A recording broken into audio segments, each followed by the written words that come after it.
एक समय की बात है, एक छोटे से शहर में एक पुरानी लकड़ी की रसोई थी जो दिखने में बहुत साधारण थी।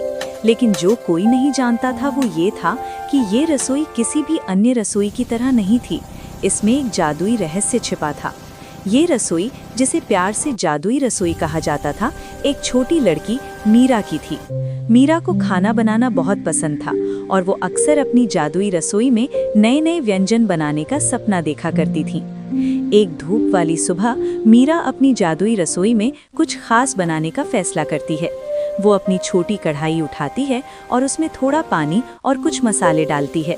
जैसे ही वो मिश्रण को हिलाती है, एक हल्की नीली चमक पूरे कमरे में फैल जाती है।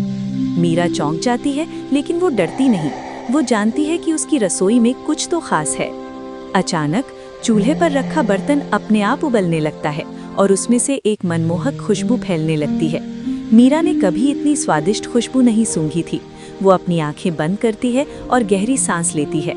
जब वो अपनी आंखें खोलती है तो वो देखती है कि पानी का रंग सुनहरा हो गया है और उसमें छोटे छोटे तारे चमक रहे हैं। मीरा ने चम्मच उठाया और थोड़ा सा चखा। जैसे ही उसने उसे चखा, उसे महसूस हुआ कि उसका दिल खुशी से भर गया है। ये सिर्फ पानी नहीं था, ये जादू का अमृत था। उसने सोचा कि अगर ये सिर्फ पानी है तो वो और क्या बना सकती है। उस दिन से मीरा ने अपनी जादुई रसोई में प्रयोग करना शुरू कर दिया। वो जब भी कुछ बनाती तो उसमें जादू का एक स्पर्श जुड़ जाता था। एक बार उसने साधारण दाल बनाई, लेकिन जादुई रसोई ने उसे इंद्रधनुषी दाल में बदल दिया, जिसमें हर चम्मच में अलग अलग स्वाद थे। उसके दोस्त और परिवार हैरान थे कि मीरा कैसे इतने स्वादिष्ट और अनोखी व्यंजन बना पाती है। एक दिन मीरा ने अपनी दादी के लिए एक खास केक बनाने का फैसला किया। उसकी दादी कुछ समय से बीमार थी और उदास रहती थी। मीरा ने सोचा कि शायद जादुई केक उनकी उदासी दूर कर सकता है। उसने अपनी जादुई रसोई में अंडे, आटा, चीनी और थोड़ी सी जादुई चमक डाली। जैसे ही उसने मिश्रण को फेंटना शुरू किया, रसोई की दीवारें हल्की रोशनी से जगमगाने लगीं। जब केक बनकर तैयार हुआ तो वो किसी और केक जैसा नहीं था। वो हवा में तैर रहा था और उसमें से मीठी धूलें निकल रही थीं। मीरा खुशी से झूम उठी। उसने केक को एक सुंदर बॉक्स में पैक किया और अपनी दादी के घर ले गई।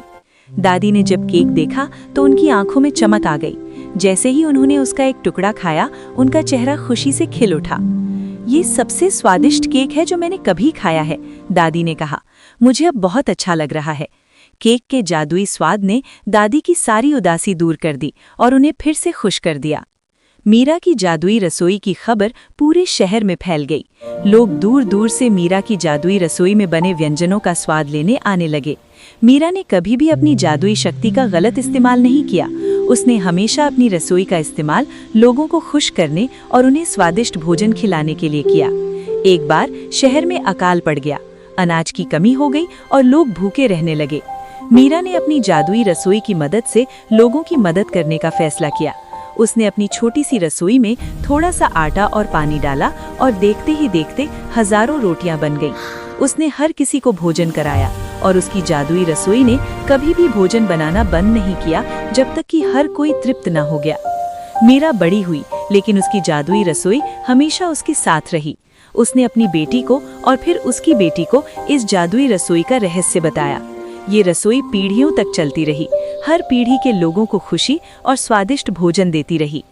ये जादुई रसोई सिर्फ एक जगह नहीं थी जहाँ खाना बनता था। ये एक ऐसी जगह थी जहाँ सपने पूरे होते थे, जहाँ प्यार और खुशी हमेशा मौजूद रहती थी। और इस रसोई की सबसे खास बात ये थी कि ये हर उस व्यक्ति को जादू महसूस कराती थी जो इसमें कुछ बनाता था या इसमें बने भोजन का स्वाद लेता था। ये साबित करता था कि असली जादू हमारे दिल में होता है और जब हम उसे प्यार से इस्तेमाल करते हैं तो वो दुनिया को बदल सकता है। तो अगर आप कभी किसी पुरानी साधारण दिखने वाली रसोई को देखें तो हो सकता है कि आप उसमें छिपे जादू को ना पहचान पाएं।